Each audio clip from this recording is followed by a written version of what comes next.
Well, I'm actually only a couple of feet from where one of those missiles struck. I'm going to actually get out of your way really quickly, and then you can see the massive impact crater that missile left behind. It's not only very wide, but it's also very deep as well, and you can tell that it's really torn through the tarmac, the upper layer of the road there, and just blasted right into the street. Now, just a couple of minutes ago, the Ukrainians are cleaning up right now, but there were a lot of destroyed cars that were here.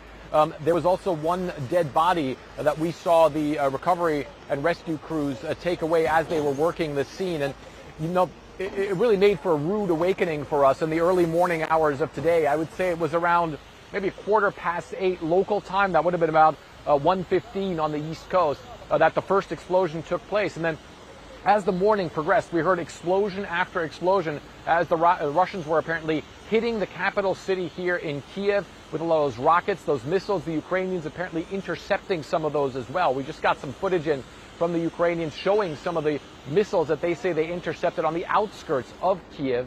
But those air raid sirens were going on for a very long time. The Kyiv mayor is telling people not to come to the city, not to venture out. Of course, people who work on the who live on the outskirts and then come into the city to work, also telling them not to come as well.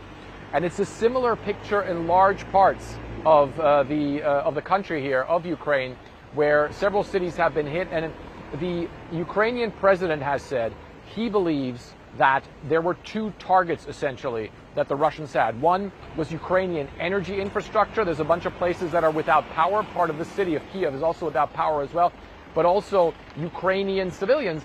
And if you look behind me, what you see there is a road junction. That's a road junction. There were a bunch of cars there. There were a bunch of people crossing the road there as well. And all this happened at around 8:15, 8:30, which of course in any major city is a major time of rush hour and a time when people are going to work.